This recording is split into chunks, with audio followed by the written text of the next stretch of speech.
आणि तपास करून जे काही निष्पन्न होईल चाहे दोषी असेल माझा मुलगा तर त्याच्यावर कारवाई करा, मी दोषी असेल तर माझ्यावर कारवाई करा, असं कालही मी बोललो, आजही परत ते सांगतो. जर दोषी असेल तर कारवाई झालीच पाहिजे, पण अननेसेसरी माझ्या कुटुंबाची, माझ्या सर्व परिवाराची आणि माझ्या मुलाची जी बदनामी करून जर कुणी माझ्यावर अन्याय करत असेल, तर जर चुकीच्या पद्धतीनं कुणी काय करत असेल तर त्याच्यावर सुद्धा पोलीस काय कारवाई करणार ही त्यांनी पोलिसांनी कळवलं पाहिजे आणि पोलिसांनी त्यांच्यावर कारवाई केली पाहिजे, अशी आमची मागणी असेल. धनंजय मुंडे मात्र या सगळ्या प्रकरणाच्या संदर्भात काल सभागृहात म्हणतात आहेत की या सगळ्या हत्या प्रकरणाची निष्पक्षपणे चौकशी केली पाहिजे, अशा पद्धतीचं मत जे आहे ते माजी मंत्री आणि तुमच्या जिल्ह्याचे नेते धनंजय मुंडे बोलतात. हो, काय मग आम्ही कुठं नाही, माझी तीच मागणी आहे ना, मी खाली सांगितलं, मग ती जी म्हणते तीच माझी मग, ती जर म्हणत असते म्हणून नाही, त्याच्या अगोदर मी मागणी करतो, ते नंतर करतो. मी त्याच्या अगोदर मागणी केली, त्यानं नंतर केली, मी अगोदर मागणी केली. त्याच्यामुळे तो काय म्हणतो त्याचं जाऊ द्या, त्याच्या काय मला काय, मी मागणी केली त्याची चौकशी करा म्हणतो. मी ते भडकावायचं काम करत नाही, मी लोकांना शांत करून लोकांना न्याय मिळवायचं काम करतोय.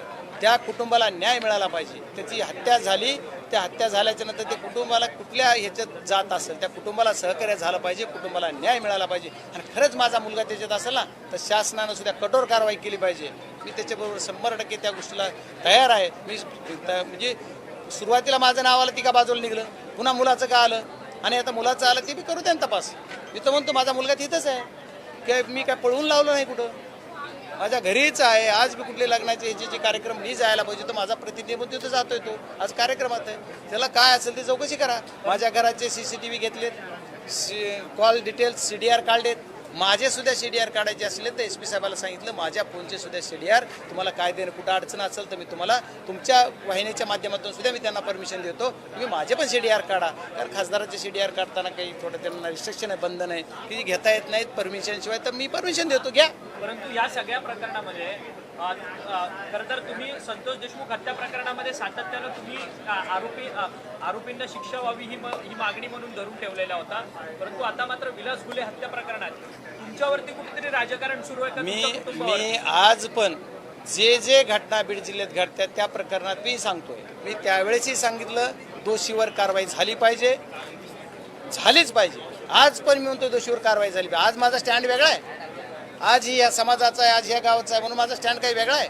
आज माझ्या मुलाचं नाव त्याच्यात आलं, माझं त्याच्यात नाव आलं तरी मी म्हणलोय की नाही ही चुकीचं आहे म्हणत नाही मी. तुम्ही करा, तुम्हाला अधिकार आहे, राईट्स आहे. लोकसभेमध्ये तुम्हाला लोकतंत्रामध्ये तुम्हाला, लोकशाहीमध्ये तुम्हाला अधिकार आहे. या लोकशाहीच्या अधिकारामध्ये तुम्ही करू शकता, करा. संविधान डॉक्टर बाबासाहेब आंबेडकर यांच्या संविधानात तुम्हाला अधिकार दिला, तुम्ही त्याच्याप्रमाणे मागणी कराल, त्याची चौकशी होईल. मला त्याच्यावर काय बोलायचं, माझ्यावर सोडवणारे कोण आहेत, उगवणारे काय उगवायचे त्यांनाच बघू द्या. मी आहे, मला ह्यांचं सगळं माहीत आहे. अंडे पिल्ले काय ही कोण आहेत, ती त्यांचं काय करतात, चेतावणीपर भाषणं कोण करत आहे, लोकांना पेटवतोय कोण, सांगतोय कोण, मी येतोय म्हणतोय कोण. तुला रात्रीच्या कामातून दिवसा यायला सवड भेटली पाहिजे ना. हां, तू आमच्यावर कशाला काढतो, माझं काढताना तुझं बघ. तुला 25 वर्ष कधी ह्या पट्ट्यानं मदत केली त्या हे कर आणि बंद तर माझ्याकडे बोट कर. तुला पण मुलं आहेत, लेकरं आहेत, मला पण आहे. माझ्या लेकरापर्यंत गेला ना, तुला भागवितो उद्या. आता तुला काय भीती वाटते का माझे लेकरं चांगले आहेत तिचं कुणाला वाईट वाटतं काय? माझे लेकरं कुठले व्यसनी नाहीत, दारू पित नाहीत, ड्रग्ज घेत नाहीत, बाकीचे काय वाह्यात धंदे करत नाहीत म्हणून वाईट वाटते का? परमेश्वराची कृपा आहे. तुम्ही तुमचे पाप फेडाल आणि आमच्या नावावर जर बिल फाडाल तर ते सोपं जाणार नाही. तुम्हाला इथून पुढच्या काळामध्ये बजरंग सोनवणे काय दिसेल. अरे तुला 9 मध्ये तिकीट देवा म्हणून मुंडे साहेबाचे पाय धरून 10 मिनिट धरून ठेवणारा हा बजरंग सोनवणे. कैलासवासी मुंडे साहेबाचे पाय अक्षरशः धरले, पाय 10 मिनिट सोडले नाहीत. साक्षीदार आहेत 2, त्याच्याबरोबरच फिरतेत नारायण शिंदे आणि राजपाल लोमटे, दोघं होते, मी पाय धरून होतो. आम्ही ते अरे त्याच्यामुळे एवढं करत असताना तुम्हाला माझ्या मुलाला अडकवायचा प्रयत्न करून पेटवता, त्यांनी सांगायला पाहिजे होता जर दोषी असेल तर दोषीवर कारवाई करा. तो राजकीय दबाव येतो, मग तो कुणाचा राजा? माझा राजकीय दबाव. मला आनंद आहे, मी विरोधी पक्षाचा खासदार आहे आणि माझा दबाव जर पोलीस घेत असले, मला आनंद आहे माझ्या कर्तृत्वावर. विरोधी पक्षाच्या खासदाराचा पोलीस दबाव घेतात आणि तो सत्तेतला आमदार म्हणतो बळच का मुख्यमंत्र्याला गळा पडतो, बळच. जर तुझं ऐकत नसले तर मला आनंदाने माझं ऐकते. धन्यवाद. परंतु हीच लोक तुम्ही ज्यांच्यावरती टीका करतात तीच लोक मात्र सभागृहात आवाज उठवतात या हत्या प्रकरणाच्या संदर्भात हे काय नक्की? हे बघा, तुम्हाला काय म्हणायचं काय विचारायचं हे मला जायचं नाही. सभागृहात बोलताना सुद्धा बोलू नको म्हणत होते तिथंच. पुन्हा हे अडचण ही विषयापेक्षा बोलत होतो नाही, मला बोलायचंय, माझं असं करून पेटवायचंय ना म्हणून बोलतोय. पुन्हा शिंदे सभेत जाऊन इकडं बोलायचं आणि तिकडे पाया पडायचं असे धंदे करत आहेत. बघू ह्यांचं बघतो मी, काही चिंता करू नका. ये देखो, मैं यही बोल रहा हूँ कि मेरे बेटे के नाम इसके अंदर आ रहा है तो ठीक है, आने दो. जो पुलिस है, पुलिस ने उसका निष्पक्ष जांच करना चाहिए. जांच करके जो भी सामने आया है वो पब्लिक के सामने देना चाहिए. सीडीआर वगैरह भी निकालने दो ना.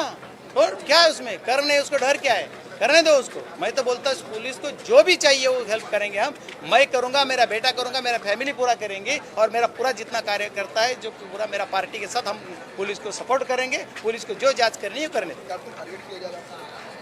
ये देखो, आप सब जो क्वेश्चन पूछ रहे हो वही आपको सबको पूछा, सबको मीडिया का मालूम है, सब लोगों को मालूम है, सबको मालूम है. लेकिन मैं यही रिक्वेस्ट करूंगा आप सबके सामने, जो भी ये चीज़ हो गई ना उसी के लिए जो भी कोई जिम्मेदार है उसके ऊपर कार्रवाई होनी चाहिए.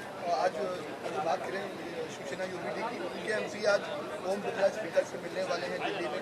कैसे देखते हैं? नहीं, मुझे ये लोगों के बारे में कुछ पता नहीं है. मैं दूसरी पार्टी के एपीस के बारे में कुछ बोलने के लिए मेरा हक नहीं है. मेरा वो अधिकार ही नहीं और बोलूँगा ही नहीं. मेरे पार्टी का बात बोलिए या मेरा कुछ बात है तो बोलिए, मैं दूसरी के ऊपर बात नहीं. थँक्यू. राज्य सरकारने शेतकऱ्यांसाठी कर्जमाफीची योजना जाहीर केली आहे, परंतु 12.5 लाख शेतकऱ्यांची नावं देखील पॉजमध्ये मागलेली सोडालेली नाही आणि त्यांना देणार पण नाही असं सांगतात. तर तुम्ही विरोधी पक्षनेते खासदार जरी असले, पवार साहेबांचे शिलेदार जरी असले तरी तुम्ही समाधानी आहात का? हे बघा, कर्जमाफीच्या बाबतीत मी एकच सांगा, शेतकऱ्यासाठी कर्जमाफी द्यायची. गव्हर्नमेंट कुणाचं आहे, या सरकारमध्ये काय निर्णय होते त्याच्यापेक्षा महत्त्वाचं शेतकरी कुणाचं आहे तर सर्वांचा आहे. शेतकरी हा आपल्या देशामध्ये बळीराजा, आपण कृषीप्रधान देश म्हणतो. या शेतकऱ्यांना आपण मदत केली पाहिजे असं म्हणणारा मी एक कार्यकर्ता आहे. आणि या शेतकऱ्यासाठी कुठला जाचं काठी बेटी काय नाही. तुम्ही लाडक्या बहिणीला कसे दिले हो निवडणुकीच्या टायमाला, काहीच केले. 80 लाख बोगस आहेत म्हणून सांगता तुम्ही जाता. बरं, माझ्या शेतकऱ्याला जाऊ द्या ना. काय तुम्ही तुमचं शासन आहे, तुमचे बँक आहे, तुमचं सरकार आहे. तुम्ही या सगळ्या गोष्टी बँकेत ज्यांच्याकडे कर्ज दिसतं ज्या शेतकऱ्याच्या नावावर त्याचं माप आणि त्याला लगेच खात्यावर पैसे 2007ला पवार साहेबांनी जशी केली, म्हणजे जे केंद्राचे पैसे दिले आणि ज्याच्या नावावर कर्ज आहे त्याच्या नावावरचं त्याचा 7/12 कोरा म्हणून त्याला डायरेक्ट पैसे पाठवले. त्याला काय थंप नाही, कुठं काही नाही, कुठली चौकशी नाही, काय नाही. आजही बँका तुमच्याच आहेत. 90% नाही 99% बँका तुमच्याच आहेत. केंद्र शासन नॅशनलाइज बँका तुमच्याच आहेत. त्याच्यामुळे तुमच्या म्हणजे शासनाच्या. तर माझं म्हणणं आहे की तुम्ही डायरेक्ट शेतकऱ्यांना सर्व हे पैसे देऊन टाका. त्याच्यामुळे कर्जमाफी अशी दिली तरच शेतकरी समाधानी होईल. ओके, खूप खूप धन्यवाद.